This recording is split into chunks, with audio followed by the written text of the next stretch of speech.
Саламатсыздар, урматтуу Коом пресс сайтынын көрүүчүлөрү, биз кезектеги цензурасыз маекти баштап отурабыз. Ал эми бүгүн жаап жашырбай цензурасыз сүйлөшө турган тема бул Мирлан Самыйкожонун ишмердүүлүгү.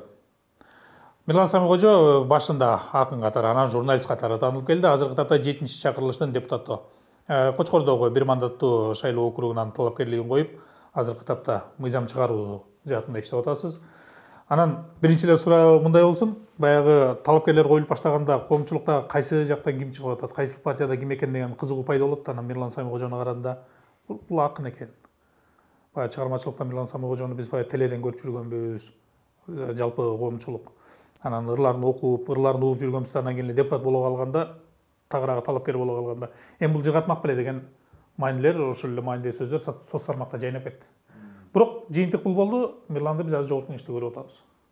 Иш кандай болуп атат? Мисалы эми биз баарыбыз эле сындап келген жогорку кеңешке барып депутат болдуңуз да. Ооба. Жогорку кеңеш кечээки эле сындалып аткан жогорку кеңеш эмес болчу да. Мен ушунча берет элем да. Кечээки эле бир атка ыйгарым алып калган жогорку кеңеш эмес болчу. Бир мезгилде легендарлуу парламент болгон. Ошол легендарлуу парламентте жанагы сиз суроо берип аткан акындар болгон. Биздин баштапкы парламентаризмди карап көрө турган болсок, ошол жерде элибиздин нукура руханий лидерлери эл өкүл болуп келишкен. Алардын аттарын атабасак дагы белгилүү.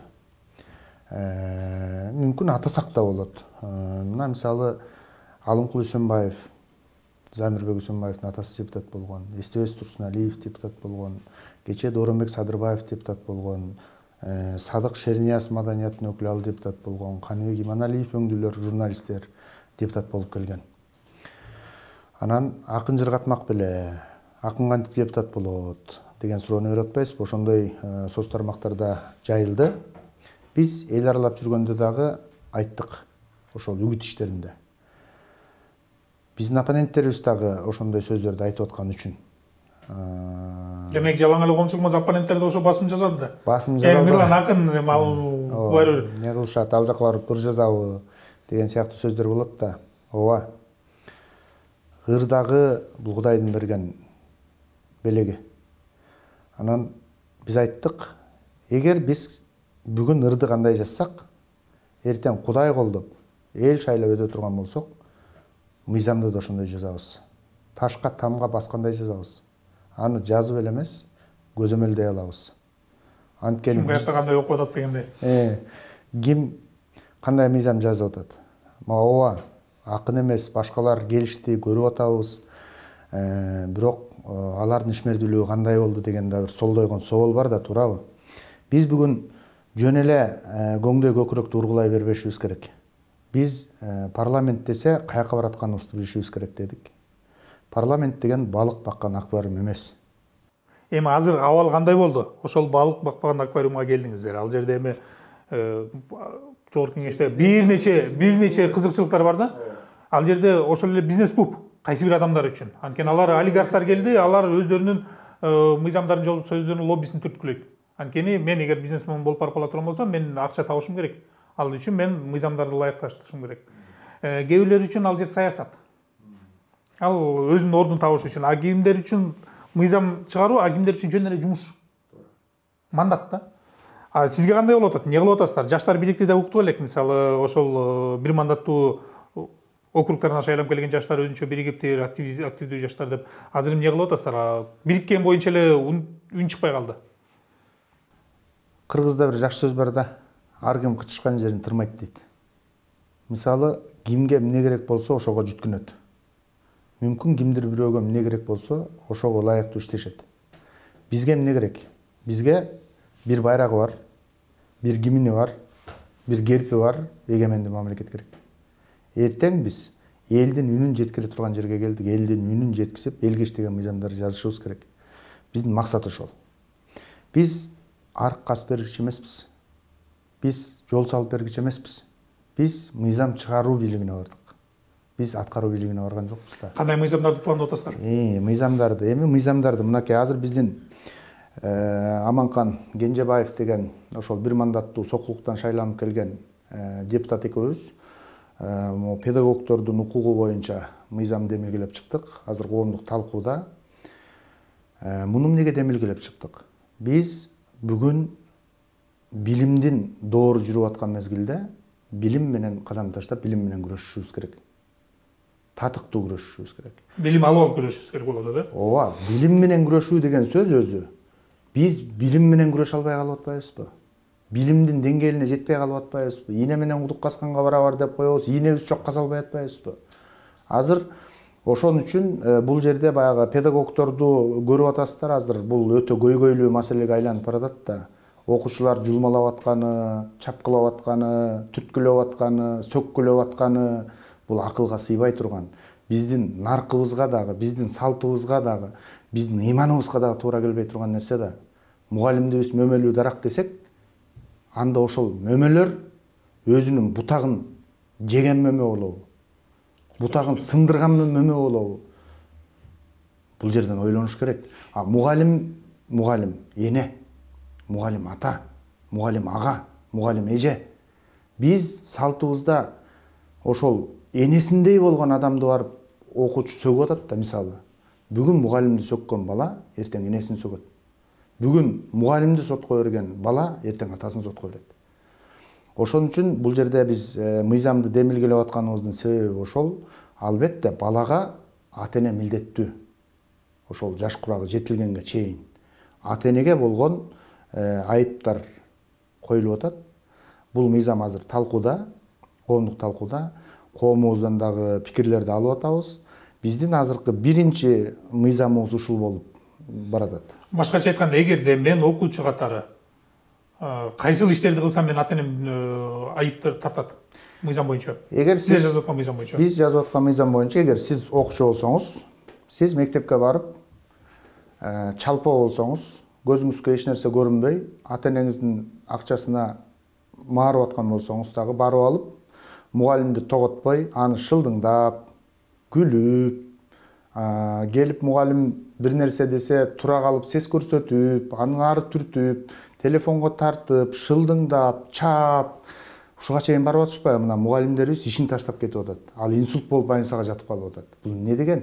Эгер сиз ошондой боло турган болсо, 14 жаштан 16 жашка чейинки өспүрүмдөргө 2000 сом иретинде айып пулу, 16 жаштан жогору 4000 сом. Эгерде бир жылдын ичинде кайра дагы эле ошол окуучу сиз кайталай турган болсоңуз, анда анын ата-энесине же болбосо ата-энеси жок болсо, башка өлкөгө кеткен болсо, мүмкүн жакындарына кимдир бирөөгө ошол мыйзамдуу түрдө бала ким жооптуу болуп калса, ошол айыпты тартат. Ал 5000 сом экинчи жолу кайталанса. Же болбосо административдик атайын чара көрүлөт. Бул 3 күндөн 5 күнгө чейин.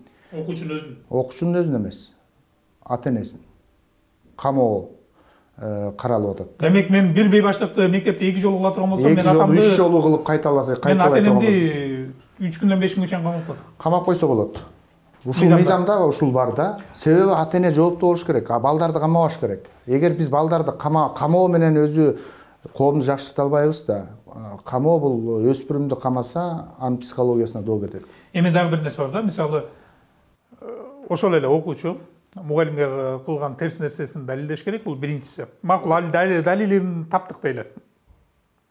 Бирок жанагы категорияга бөлөбүз да. Анын ошонун ыкмалары барбы? Мисалы сөксө мындай болот. Тил албай койсо дегенде ал дагы мисалы кээ бир учурда болот да, мыйзам ушундай жазылган, бирок аны каалагандай талдай берсең болот. Ооба, ашкере. Бул жерде так жазылып турат. Ашкере ыдык көрсөтсө. Эми тил албай койгон окуучулардын арасында болот. Бор алып кел десе алып келбей койгон. Кээ бир мугалимдерге аша чабып кетишти, ыктымал. Кээ бир мугалимдер тарабынан дагы болушу мүмкүн да. Бирок жанагыдай өзүңүздөр коомдо көрүп аткандай, соц тармактарда көрүп аткандай мугалимди каткырып, шылдыңдап, түртүп, аны чаап, мындай бир кор болуп атпайбы бу жерде? Ошол болгон мезгилде гана да бул жерде так жазылуу. Эми биз муну эмнеге мыйзамды алып чыгып атабыз, долбоорлоп атабыз? Мугалимди биз эртең бизге келечек жаркын болуш керек болсо, анда биз мугалимди да сакташыбыз керек да. Мугалим дагы эне да. Туурабы? мугалимдин дагы үйүндө көйгөйү бар. Эми маселе мындай да, мугалимдин дагы баласы бар да, мисалы, мугалимдин баласынын да ботинкасы чыртылат. Мисалы, жөнөкөй турмуштук менен жумуштук нерсени айкалыштырбайт албетте, бирок анын дагы турмушу бар да. Ал дагы эне да. Ал дагы мүмкүн көйгөйү менен мектепке бараттыр да. Туурабы? Биз көп жагынан, мисалы, мугалимди мындай карашыбыз керек. Мугалимди биз мурда бизди мугалимге берип аткан мезгилде, мектепке берип атканда эмне деп берчү эле? Бизди сеники, сөөгү биздики. Мынтип берсе, баламдын көзүн чукуп окут дечү да. Бирок ошол көзүн чукуп окут десе эле мугалим биздин көзүбүздү чукуп салган эмес да.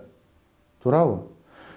Кайра тескерисинче башыбыздан сылап, отличник болсо экен. Ар бир мугалим менин оюмча ушул окутуп аткан баласы менин классымдан отличниктер чыкса экен, менин классымдан олимпиадаларга барган окуучулар чыкса экен деген үмүт менен, дилгир менен иштешет деп ойлойм да. Эми мисалы мындай да, буга чейинки абалды карасак, азыр сиз ошол мугалимдердин укугун коргоо, мугалимдердин талабын талашкан мыйзам жасап атпайсызбы? Эми буга чейин тескерисинче айрым учурларда окуучулардын талабын талашкан, окуучулардын укугун коргогон, окуучулардын деңгээлин сактап калуу максатында да мыйзамдар жазылып келген да.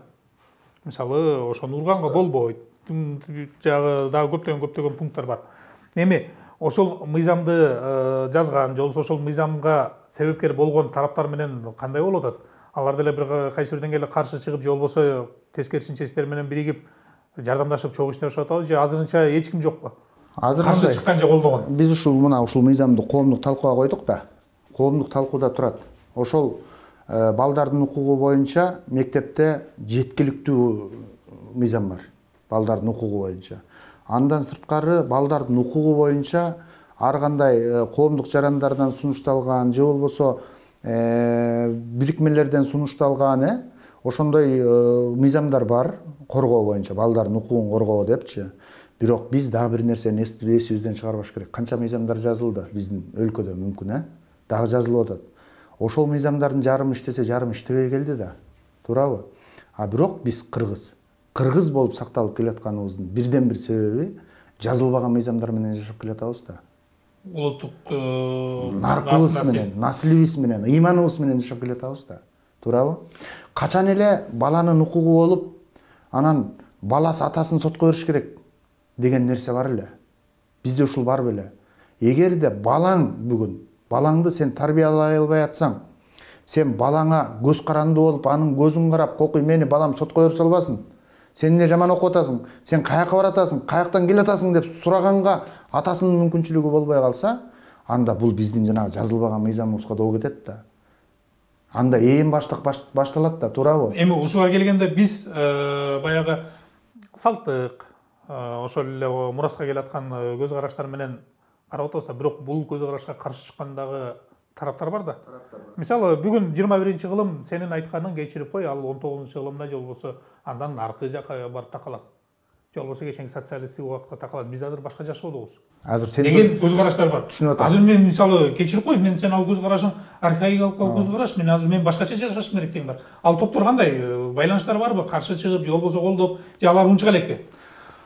Топтор Тагыраагы сиздин мыйзамыңызга каршы чыккандар барбы? Каршы чыккандар дагы болуп атат. Каршы чыккандар да бар. Муну эмнеге мугалимдерди коргош керек? Эмнеге мугалимдерди минтип атабыз? Биздин мугалимдер балдарыбызды кордосочу, анан ушуга таянып алып балдарыбызды тепкилесечи, сабасачы дегендер бар да. Бирок биз таяк жеп эле чоңойдук.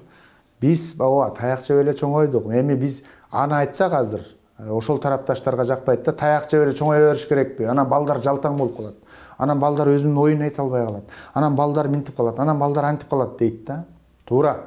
Бала өзүнүн эрки менен балалык бакытка балкып чоңоюш керек. Бирок тартип болуш керек.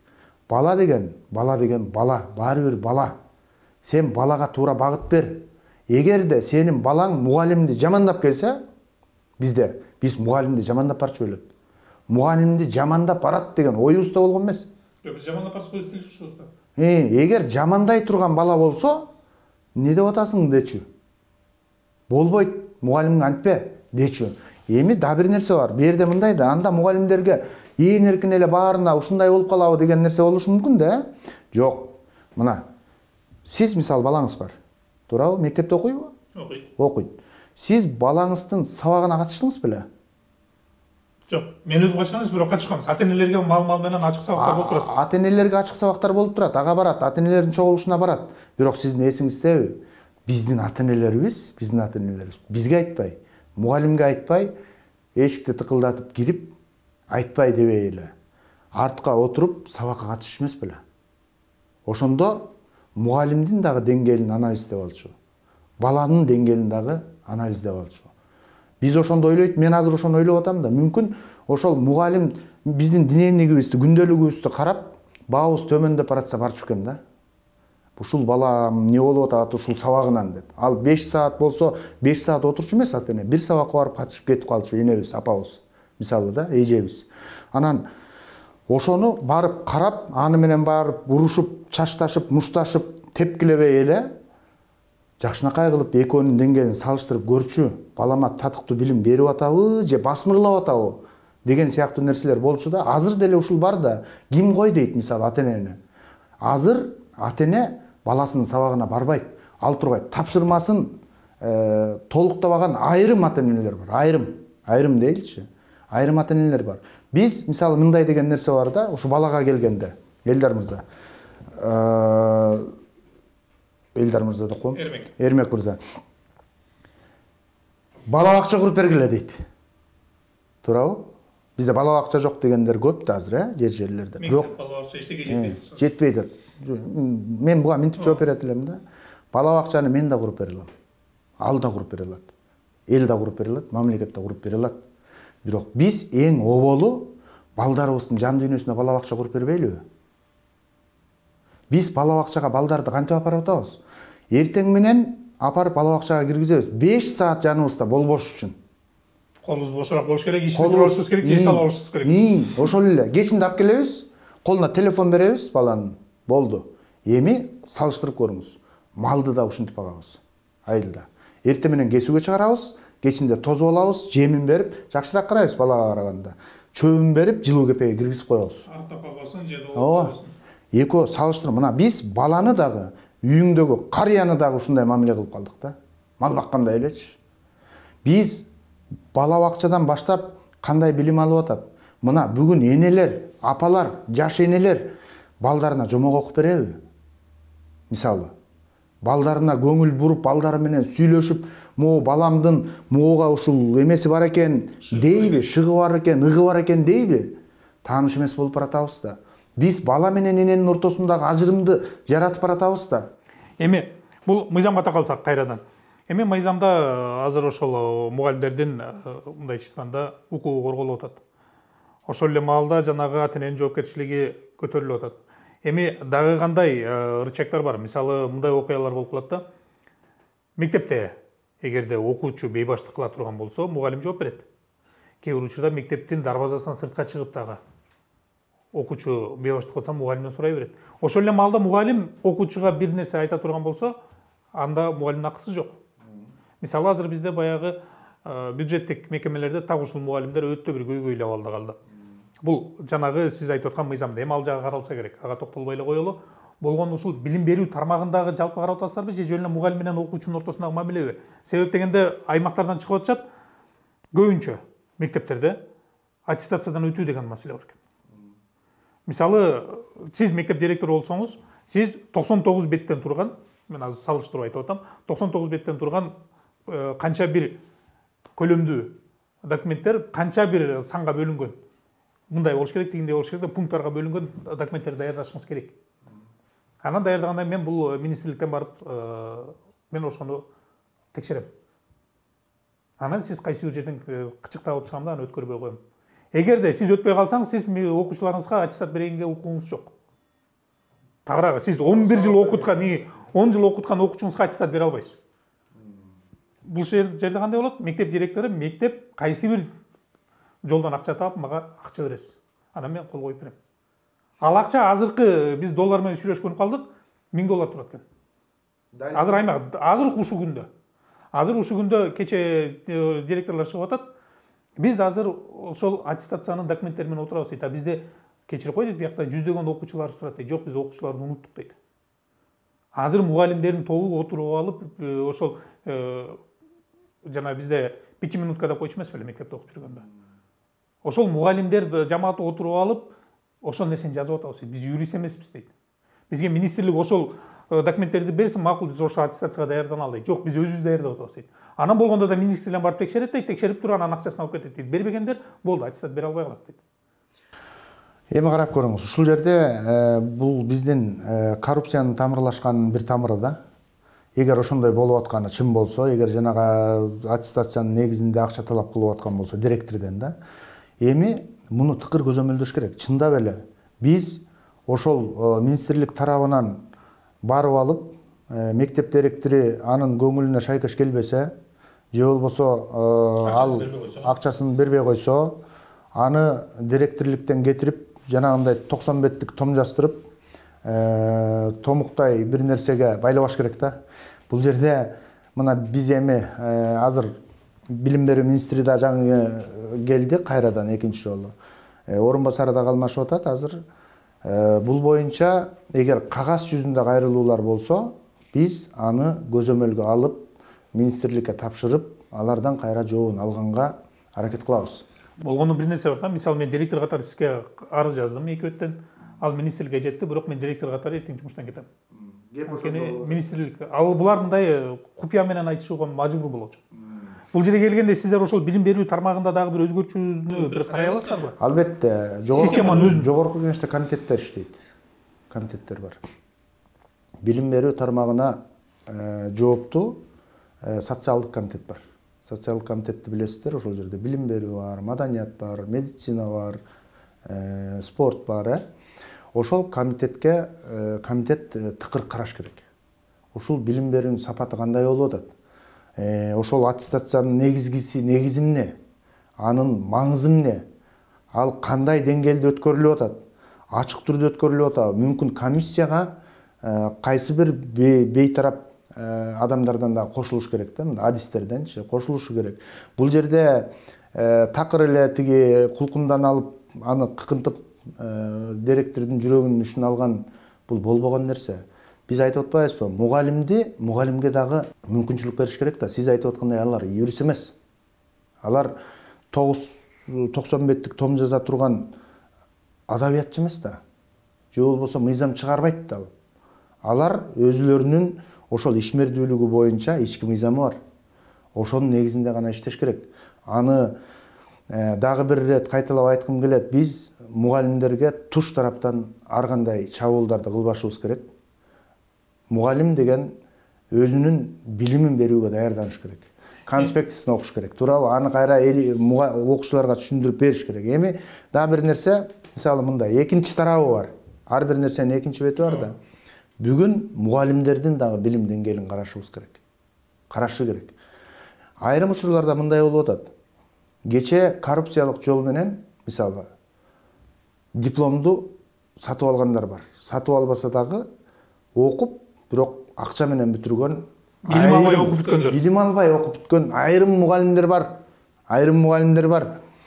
Ошолор мектепке барганга, мектепке киргенге шарты жок болуп калган, орун жок болуп калгандыктан кыздары Швецияда, балдары куруучу болуп иштеген.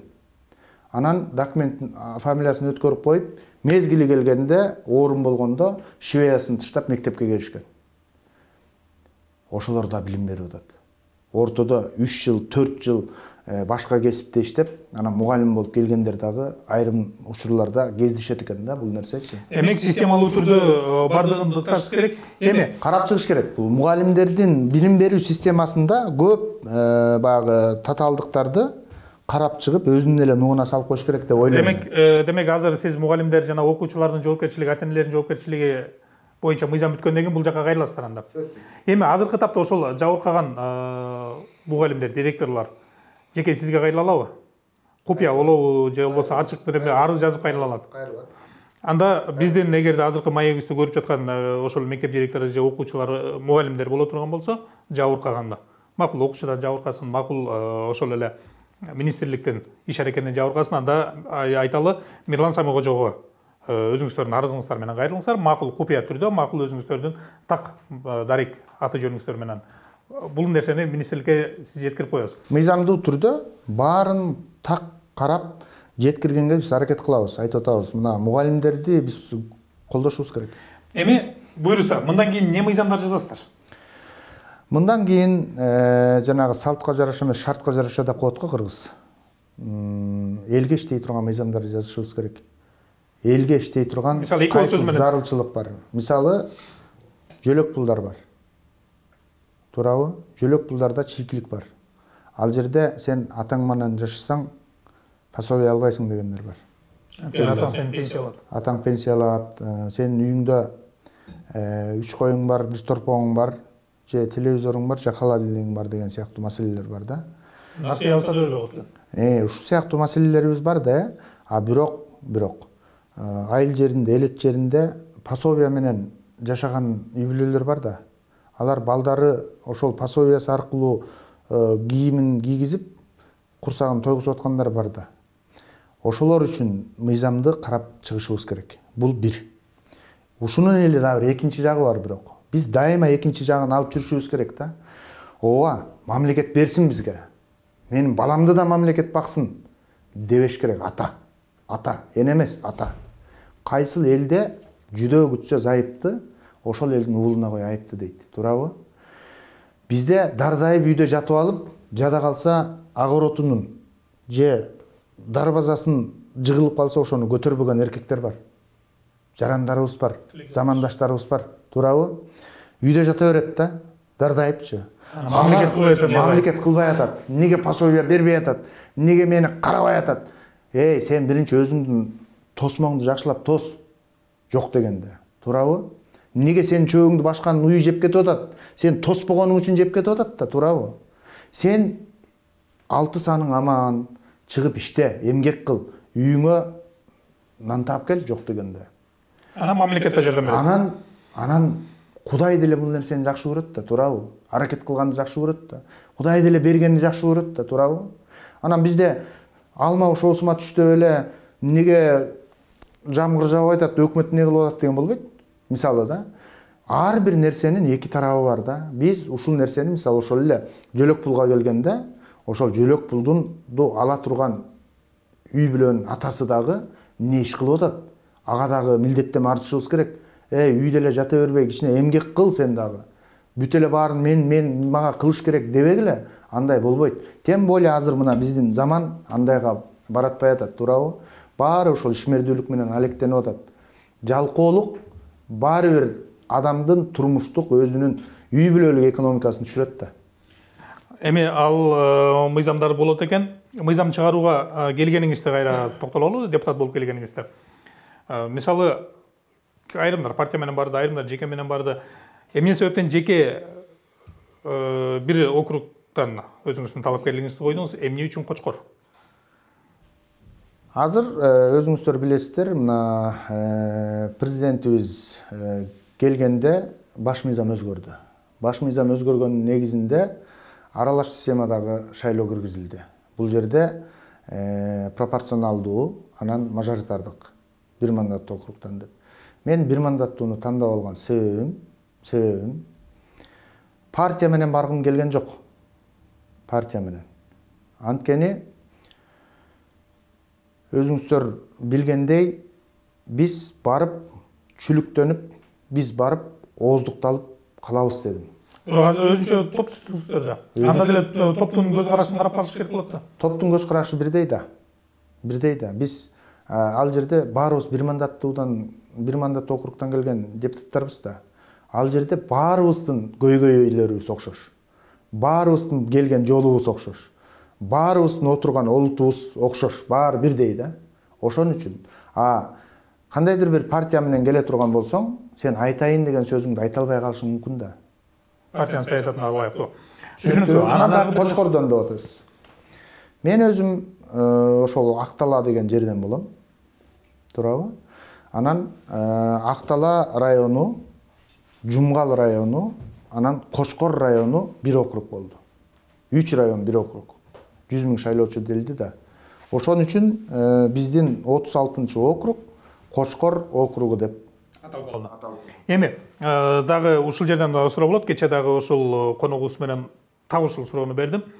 Бул жанагы Бишкекте жашап, айылда төрөлүү айылда чоңойгон менен Бишкекте жашап, Бишкекте тиричилик кылып атасың да борбордо. Анан барып туруп эле, мисалы мен барып туруп айылга коюп атам. Айылга койгон себебим эмне? Атамды тааныйт. Ай, баягы, эрте алдын баласы. Ой, биздин кулун экен. Ой, биздин жээн экен. Таза болбой калганда мен тайкемдин классташы экен. Бул жерге келгенде кайра баягы уруучулук баягы биздин кулум деген маселе келип калбайбы? Мисалы партияда сен биздин кулумду тандайын десең, баары бир ал жерде бир начар жаман көргөн бир саясатчың бар. Анан салыштырасың саясий көз карашка көбүрөөк басым жасайсың да. Мага бул партияда менин тайкем бар, бирок добуш берейин десем, ал жерде баягы Баланчаев жүрөт, мен аны жаман көрөм. Андан көрүп мен тааныбайм о бешөөнү тең. Бирок булардын саясаты жагат мага. Өткөн жогорку кеңеште жакшы иштешти, же болбосо коомчулукта жакшы иштеп атышат деп туруп, мен партияга берчимин да. Бул жерге келгенде баягы бөлүнүү, уруу, көчөлүк, коктуголот, сайсай. Көчө бөлүнөт экен, биздин көчө. Туура. Ушул жерге келгенде кайра тескерисинче деградация бараткан жокпузбу? Туура. Саясатта. Эрмек мырза мындай. Албетте, бөлүнүү бул бизде канчалык деңгээлде экенин билесиздер, Бирок ошол бөлүнүү менен кай муратка жеттик? Кай муратка жеттик? Маселе ошол, биз кайра ошону келип атабызбы? Биз эми муну мындай деп түшүндүрдүк. Мен муну ооба бир мандаттуу округ, ошол мандат үчүн районго бөлүнүп калган учурлар болот деген нерсе болуп атат да, туурабы? Ооба, болот экен. Болот. Бирок мен ойлойм, кандидаттан таасир көбүрөөк болот. Биз айтып аттык да. Мисалы, мен өзүм кыдырып аткан, мисалы мен 78 айыл кыдырдым, 109 жолугушуу кылдым. Ошол ар бир айылга барганда айтып аттым. Биз ушул убакка чейин айылдашым эле, уруулашым эле, тайкем эле, кудам эле, бөлөм эле, көчөлөшүм эле, кокуй мен ушуга шайлайын, неси болсо да ушуга шайлайын деп атып, не болуп атабыз? Биз бөлүнбөйлү. Биз бир түндүктүн алдындагы бир мамлекеттин адамдарыбыз да, туурабы? Ушуга келгенде эмне үчүн башка округ тандаган жоксуз? Макул Көлдөн, макул Таластанбы, Чүйдөнбү, же Бишкектенби? Себеби мен жана айтып кетпедимби? Өзүбүздүн жака барып кандидатурабызды койгубуз келди. Анткени мен аяка койгондун себеби ошол жердин көйгөйүн көбүрөөк билем. Мен элге таянып добуш алайын деп барган жок. Мен ошол жерден алган добушумду, мисалы Кочкор округунан алган добушумду мүмкүн Ленин районуна коюп, шаардан деле алмакмын. Мен ошол Кочкор, Жумгал, Акталага бир жолу барып келгенимди, мен бул жерге 5 жолу эл менен жолугушууларды өткөргөдөй мүмкүнчүлүк болмок да, туурабы? Бирок биздин ошол элет жериндеги, айрыкча ошол тетиги Жумгалдагы, Акталадагы, Кочкордогу көйгөйлөрдү биз билебиз, жакындан билебиз, анткени ошол жерде өсүп чоңойгонбуз. Биз ошол жака барып биринчи коюп, анан жери менен таанышып, ал мыйзамдарды иштеп чыгуу боюнча, оңдоо боюнча, түзөө боюнча, ошол элге жеткирүү, элдин үнүн жеткизүү боюнча аракет кылып көрөйүн деп ошол жака бардык. Албетте, биз бөлүнбөй, жарымбай, башка жактан деле койсок болмок. Башка жактан дагы иштесек, эл ишеним көрсөтсө, албетте ала алабыз. Бирок биз бул сөздүн түпкүрү чындыгы бар да, баары чындык деген жылаңач болот.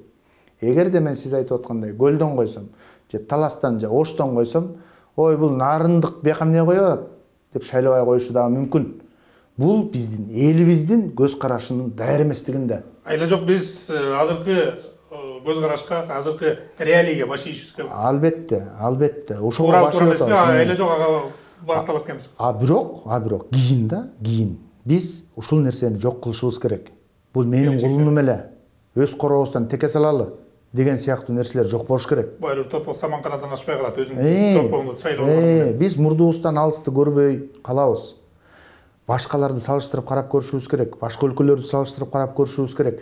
Биз ушинтип бөлүнүп жарынып атып, бул биздин бала эле, анан бул биздин тигил эле, бул биздин бул эле. Эгер андай боло турган болсо, анда чындап, анда урууга бөлүнсө, илгери уруу менен бийлер болгон, туурабы? Бул уруунун бийи, бул уруунун ханы деп хан көтөрүлүп, бий көтөрүлбөдү беле, туурабы?